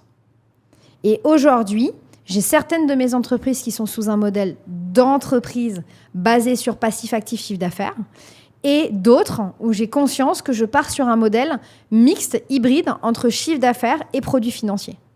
Mais je le sais, j'en ai conscience, je connais les règles et aujourd'hui, la structuration est complètement différente. Ça répond à ta question ? Ouais, ça répond totalement à ma question. Merci. Je t'en prie. Et en tant que femme multi-entrepreneur, est-ce qu'on a voulu te mettre dans une case ? Oui, bien sûr, mais ça c'est normal, la société est comme ça. La société a besoin de cases pour mieux lire le monde. Donc bien sûr qu'on a voulu me mettre dans une case. De temps en temps, il est intelligent de l'apprendre. Parce qu'être une femme, c'est intéressant. Tu sais, être une femme blonde, pendant très longtemps, j'étais en colère contre ça. Très en colère. C'est vrai. Femme, blonde, petite. Je fais qu'à 1m60, même si je triche en mettant des talons 10 centimètres tout le temps. Il est vrai que j'étais très en colère du fait que j'étais réduite à ça. Mais aujourd'hui, je le vois plus du tout comme ça, je le vois comme une force. Et d'ailleurs, ceux qui me suivent vont peut-être voir une différence aujourd'hui sur le podcast. Je suis beaucoup plus posée. J'ai une énergie plus douce que dans d'autres podcasts que j'ai pu faire. Pourquoi ? Parce que je prends conscience à quel point être une femme est extraordinaire. Ouais. À quel point, quand tu démarres une négociation commerciale ou business, tu es naturellement, de par ma blondeur de cheveux, mon âge, mon genre, sous-évalué. C'est extraordinaire quand tu fais une négociation. Parce que lorsque tu es sous-évalué, tu obtiens de l'information. Tu poses des questions, on te répond. C'est vrai. Tu n'es pas vu comme un danger. Ce qui te permet donc de négocier. Et mes plus belles négociations, c'est quand j'ai accepté de prendre cette case, cette identité de femme, jeune femme, blonde, et non pas la femme forte entrepreneur qui en fait a probablement levé plus d'argent que toi et en sait plus sur pas mal de choses. Donc pour moi, il faut prendre conscience que oui, ça fait partie, mais on est tous mis dans des cases. C'est vrai. Mais que parfois, il est extrêmement pertinent d'accepter cette étiquette pour des raisons stratégiques. Et notamment, ça, on peut le faire uniquement si on est aligné et bien avec soi. Si on sait qui on est, si on est fort dans son identité, on peut faire ça parce qu'on n'est pas remis en cause. C'est vrai. On sait qui on est. Donc, on peut instrumentaliser cette étiquette et cette image. Et aujourd'hui, c'est ce que je fais. Et je suis hyper à l'aise avec ça. Et de temps à autre, je vais choisir de sortir de cette étiquette pour aller en chercher une autre. La femme forte, la femme indépendante, l'énergie masculine. Parce que voilà, moi j'ai les deux et je travaille beaucoup sur mon énergie féminine en ce moment. Mais effectivement, j'ai les deux en ma possession. Et en fait, c'est une palette de couleurs. Et plutôt que de te dire la société t'enferme dans une case, non. On a tous plein de cases. Et tu peux toutes jouer avec. C'est vrai. Donc ne combats pas ça. Parce que plus on combat un système, plus on le renforce. Accepte-le et joue avec. Ça répond à ta question ? Carrément. Du coup, c'est ton conseil pour les femmes, justement. Oui. Ne vous dites pas que ce monde n'est pas fait pour les femmes, est un monde patriarcal, bien que factuellement et philosophiquement, c'est la réalité. Construisez votre propre réalité. Et je pense que c'est un élément très important. Moi, je me sens légitime à le dire pour 2 raisons. La première, c'est qu'en tant que femme entrepreneur, j'ai vécu le sexisme, bien évidemment. Ah oui. J'ai vécu des mains baladeuses en sortie de conférence. J'ai vécu le fait qu'on me demande d'aller chercher le café à ma propre réunion parce que ça pouvait pas être moi le CEO, bien sûr. J'ai vécu même, je me souviendrai toute ma vie, certains de mes anciens collaborateurs s'en viennent aussi, je pense. Je fais un déjeuner d'intégration auprès de jeunes hommes qui venaient d'intégrer ma société. Donc, tu vois, où tu réexpliques la genèse, les objectifs de la boîte, etc. Et là, je me suis fait agresser par un homme qui considérait qu'une femme n'avait pas à prendre la parole comme je le faisais au restaurant, devait se taire, n'avait pas à être entrepreneur. Et j'ai failli me prendre une chaise dans le visage. Donc, je ne dis pas que ce monde n'existe pas. Je dis, tu vois, c'est marrant, c'est ce dont je discutais hier lors d'un autre podcast. Je dis que plus tu vas être féministe dure, en disant que ce monde est inacceptable, que les hommes ne sont pas éduqués, que les hommes ne sont pas nos alter-ego, qu'ils sont des dangers, et que ce monde patriarcal n'est pas fait pour les femmes, plus tu vas renforcer le système. Plus tu te dis, ok, c'est un élément factuel, depuis des millénaires ça fonctionne comme ça, très bien, qu'est-ce que j'en fais maintenant ? Être en colère ne sert à rien. Se renfermer ne sert à rien non plus. Par contre, si je travaille sur moi et ma propre confiance, si je fais en sorte de considérer qu'une femme a un pouvoir extraordinaire sur la société, et ce qui est le cas. J'aime beaucoup une citation qui dit « Les hommes dirigent le monde, les femmes dirigent les hommes ». C'est vrai, c'est tellement vrai. Quand tu prends conscience que tu n'as pas besoin, et je le dis parce que je suis actuellement en transformation sur ce point, quand tu prends enfin conscience que tu n'as pas besoin d'être un homme dans un corps de femme, tu vois, pour exercer ton métier d'entrepreneur avec force, quand tu prends conscience que la douceur est une force incroyable, quand tu prends conscience que l'énergie féminine est peut-être même bien plus créatrice et forte et magnétique que l'énergie masculine, tu comprends que chacun a sa place, tu comprends que l'homme n'est pas un ennemi, tu comprends que beaucoup d'hommes souffrent également de la société patriarcale parce qu'on leur impose un rôle qui est éminemment violent et éminemment difficile en tant que responsable de famille à exercer dans leur virilité, dans tout ce que tu vois, on leur met en injonction sur ça. On a juste tendance à l'oublier. Hein. C'est très dur pour une femme, c'est très dur pour un homme aussi. Et je sais, probablement, ceux qui nous regardent, qui sont féministes, vous allez vous dire, mais comment elle peut dire ça ? C'est la réalité. Aujourd'hui, être un homme dans cette société est dur, être une femme dans cette société est difficile. Ok, une fois qu'on a dit ça, l'objectif, c'est de se dire, je me rapproche de moi et je change le système de l'intérieur. Et pour ça, je vais travailler avec des hommes. Pour ça, je vais exploiter, faire rayonner mon féminin. Et pour ça, je vais arrêter de me dire que la société n'est pas faite pour moi. Je vais intégrer cette société et je vais changer d'état d'esprit intérieur. Et écoute, tu me croiras si tu veux. Ou tu me croiras pas. À partir du moment où j'ai intégré ça dans mon intériorité, et notamment, là encore, la négociation m'a beaucoup transformée sur ce point. À partir du moment où j'ai arrêté d'avoir peur des hommes, parce que j'ai eu peur des hommes pendant des années, et les femmes qui nous écoutent vont, sans que j'ai à le dire, comprendre pourquoi. À partir du moment où cette peur m'a abandonnée, c'est marrant, j'ai plus du tout rencontré d'hommes ni pervers narcissiques, ni violents. Je n'ai rencontré que des hommes extraordinaires.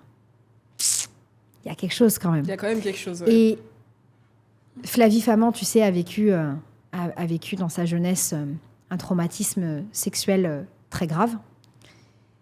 Et elle dit quelque chose de très juste dans son livre, et je suis 100% d'accord avec elle. Quand tu as vécu un viol, quand tu as vécu un inceste, quand tu as vécu un rapport en tout cas dégradant avec un homme, tu sens la proie. Et tous les hommes qui sont des prédateurs, et d'ailleurs j'ai envie de dire tous les êtres humains qui sont des prédateurs dans leurs attitudes, tu vas les attirer. Quand tu conscientises ça et que tu changes cette part-là intérieure, tu les attires plus. T'es plus drôle, t'es plus une proie. Donc on a pu te chasser. Et ça change tout. Et moi, la négo, encore une fois, cette formation à la négociation m'a beaucoup aidée parce que t'es obligée de travailler sur tout ça pour être bonne négociatrice.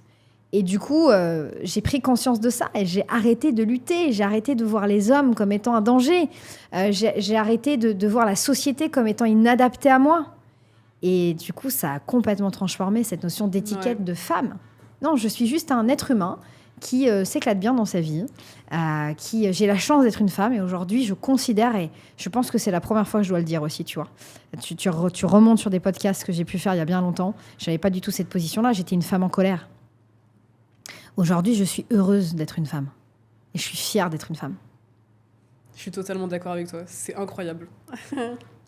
Non, parce que moi aussi, justement, j'étais très en colère.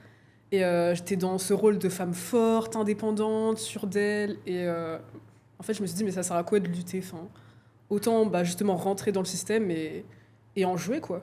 Donc je suis totalement d'accord avec toi. Exactement. Et tu aurais quoi, justement, comme conseil pour une femme qui souhaite justement lancer son entreprise aujourd'hui ? C'est quoi, d'ailleurs, les plus gros blocages qu'on voit chez les femmes ? Alors, chez les femmes en particulier, tu vas avoir le syndrome de l'imposteur qui est extrêmement présent. Souvent, une femme va considérer qu'elle n'a pas assez de savoir, de diplôme pour avoir le droit d'exercer une activité d'entrepreneuriat. Tu vas beaucoup avoir ça. Il y a une différence entre les hommes vont plutôt avoir tendance à démarrer leur première entreprise après leurs études supérieures, là où les femmes, c'est plutôt à la trentaine. Encore une fois, pour cette notion de syndrome de l'imposteur, elles considèrent qu'elles ont suffisamment de network, suffisamment d'expérience salariale pour s'autoriser l'entrepreneuriat. Donc souvent, l'entrepreneuriat est vu comme une deuxième carrière chez les femmes. Elles vont avoir souvent également un syndrome de Madame Parfaite. Donc ça veut dire quoi ? Ça veut dire, je sortirai mon offre une fois qu'elle sera parfaite. Là où les hommes vont démarrer un truc, c'est fait complètement à l'arrache, mais ils démarrent. Une femme va avoir tendance effectivement à cette notion de perfection. Et ça, c'est un vrai point de blocage parce que la perfection n'existe pas. Et que moi, je rencontre des femmes qui sont parfois sur leur projet d'entrepreneuriat depuis 3 ans, quoi. Ah ouais, quand même. Tu vois ? Qui ah ouais, non mais là, ça c'est pas fini, mais ça j'ai changé, mais ça... Et qui ne passent du coup jamais à l'action. Donc on a vraiment le syndrome de l'imposteur, le syndrome de Madame Parfaite qui est très présent chez les femmes. Par contre, avec une vraie force, c'est qu'elles sont bien meilleures gestionnaires. Donc elles vont avoir du mal sur le lancement, mais elles vont être extrêmement fortes sur la gestion et le fait de faire évoluer et grandir leur boîte. Là où les hommes, c'est un peu différent. Ils ont une appétence au risque parce que socialement, on leur a appris ce risque. Ils ont une appétence au risque qui est bien plus importante, donc ils vont avoir une facilité à lancer. Par contre, ce sont souvent des mauvais gestionnaires. Là encore, je caricature. Bien sûr, il y a des exceptions. Bien sûr, c'est pas noir ou blanc. C'est des grandes, en tout cas, orientations genrées quand on parle de l'entrepreneuriat. On entend beaucoup ça d'ailleurs, que justement les femmes sont de meilleures gestionnaires. Tout à fait. Souvent, elles ont un EBITDA et une valorisation d'entreprise qui sont bien meilleures. Mais vous voyez, je suis la preuve inverse. Moi, j'ai pris énormément de risques. Donc c'est pour ça que je dis, ne mettons pas... c'est des grandes orientations sociales, sociologiques qu'on peut identifier dans les statistiques. Mais la réalité, c'est que le travail, il est à faire avec vous et vous-même. Il y a que ça qui compte, en fait. Et c'est vraiment passer à l'action. Mon premier conseil, c'est arrêter de réfléchir, de le faire. Passer à l'action. Faites-vous entourer. Formez-vous. Pour moi, c'est un élément qui est hyper important. Parce qu'on ne devient pas un entrepreneur. Ça, c'est ma conviction personnelle. On l'est ou on ne l'est pas. Ça, c'est ma conviction personnelle. Par contre, être un bon entrepreneur, ça s'apprend. Et c'est de la technique. Donc, il est hyper important pour moi de se former et de se lancer. Et de ne pas avoir, peur de l'échec, parce que pour savoir si on est fait pour entreprendre, il faut essayer. Ouais, tu sais très rapidement si tu es fait ou pas pour ça. Et en essayant, tu vas voir si tu es fait pour ça, tu es faite pour ça. Et si ce n'est pas le cas, eh ben tu retourneras sur un travail de salariat. Et je tiens à le dire, il n'y a pas de honte à ça. Il y a une notion aujourd'hui dans les réseaux sociaux de, en gros, vrai, hein. l'Eldorado, la réussite sociale maintenant, c'est d'être entrepreneur à Dubaï avec des voitures de sport et une Rolex au poignet, quoi. Non, la réussite, elle est personnelle. On a une vision de la réussite de sa vie où elle est personnelle pour tout le monde. Et je pense que ça, c'est un élément important. Et la seule réussite qui compte, c'est l'alignement avec soi-même. Le reste, on s'en fout. Et ça, je pense que c'est un élément important. Posez-vous toujours la question de pourquoi vous entreprenez. Si c'est parce que vous faites cette action pour être aligné avec vous-même, allez-y, arrêtez de réfléchir, passez à l'action. C'est que c'est la bonne chose à faire. Merci beaucoup du coup de partager ça. Avec plaisir. Et c'est quoi ta vision à toi pour les prochaines années? À moi, d'un point de vue pro, perso, les deux? Les deux. Bon, le pro sera plus facile à répondre. Écoute, sur le pro, pour moi... j'ai aujourd'hui 6 entreprises. J'aimerais que mes entreprises soient stables, solides et en évolution constante en termes de croissance économique. Pour moi, c'est important. Donc, j'ai 3 blocs d'entreprises, en fait. Le premier bloc d'entreprise, c'est du consulting sur tout ce qui est biotech, medtech, neurosciences, donc où j'aide sur des homologations, des stratégies, des levées de fonds ou encore sur la partie validation clinique. Entre la France et Dubaï. Et j'aimerais vraiment pouvoir beaucoup plus aujourd'hui avoir de clients ici au Moyen-Orient. Là, principalement sur mes sociétés de consulting, c'est des clients français, un peu US. Donc voilà, j'aimerais beaucoup plus installer ma société de consulting ici en termes de clientèle. Sur la partie neurotechnologie, c'est un peu tôt encore pour en parler. Mais on se refera un podcast avec plaisir quand j'aurai avancé sur mes sociétés en neurotechnologie. Et puis, j'ai effectivement société en infoprenariat, comme on dit vulgairement, parce qu'aujourd'hui, c'est très négativement connoté, où j'accompagne. Alors, il y a depuis quelques mois, ça fait 10 ans en fait que j'accompagne des femmes, parce que j'ai été élue ambassadrice de l'entrepreneuriat féminin effectivement, dans ma région en Nouvelle-Aquitaine. Donc, ça fait 10 ans que j'accompagne des femmes à monter leur boîte. J'ai décidé de professionnaliser cette activité qui était du bénévolat pendant 10 ans. Avec un accompagnement dédié aux femmes. Et puis, très rapidement, je me suis rendu compte que toutes les femmes qui venaient à moi étaient neuroatypiques. Et très rapidement, je me suis rendu compte que j'avais 5, 6 hommes toutes les semaines qui m'envoyaient un message en me disant « Est-ce que tu voudrais bien m'accompagner ? Je sais que ton programme est fait pour les femmes, mais j'ai une neuroatypicité et j'ai envie que ce soit toi qui m'accompagne. » Et donc, la première à qui je le dis officiellement, le 9 juin, j'organise mon premier webinaire de lancement. J'ai transformé ma formation qui s'appelait She Boss Academy en Neuroboss Academy. Et aujourd'hui, j'accompagne les gens qui sont neuroatypiques à devenir entrepreneurs, donc vraiment sur la phase de lancement ou à scaler leur entreprise. Génial. On peut te retrouver où justement sur Instagram, en particulier sur Instagram. En tout cas, sur la partie accompagnement, c'est vraiment là où je serai la plus dynamique dans mes interventions. Et donc voilà, mon objectif, c'est de faire en sorte que cette société puisse aider un maximum de personnes neuroatypiques, parce qu'il y a très peu de gens qui ont pris ce chemin-là, parce que il faut être neuroatypique soi-même. J'ai la chance d'en avoir 3 sur les 6. Il faut être formé. Donc, l'avantage d'avoir fait psycho, socio, anthropologie et neurosciences, c'est que je suis formée à la neuroatypicité et à l'accompagnement de personnes neuroatypiques. Et surtout, j'ai 15 ans d'entrepreneuriat, donc j'ai vécu ce que vit un neuroatypique sur toutes les phases de déploiement et de développement de son entreprise. Et donc, effectivement, aujourd'hui, j'ai envie de faire en sorte que toutes ces personnes qui sont si extraordinaires puissent offrir ça au monde, puissent offrir leur talent au monde. Écoute, mes objectifs à titre personnel, c'est de continuer à travailler sur mon féminin pour arriver à un équilibre entre mon énergie masculine et mon énergie du féminin. Pour moi, c'est un élément important. Et écoute, cette année, logiquement, je prends ma villa à Dubaï. Je continue à faire du polo et à faire du pilotage vraiment à IAS et à l'autodrome, donc pilote de course. Donc, je reprends ces activités et il y en a une que je découvre cette année. Le polo, c'est vraiment tout nouveau pour moi, mais j'adore ça. Et l'automobile, c'est vraiment de la reprise, par contre. Donc, c'est effectivement déployer mes passions, continuer à chanter, parce qu'effectivement, j'arrête pas de dire effectivement. Tu vois, ça veut dire que quand tu me parles de questions perso, ça me stresse. Je le sais.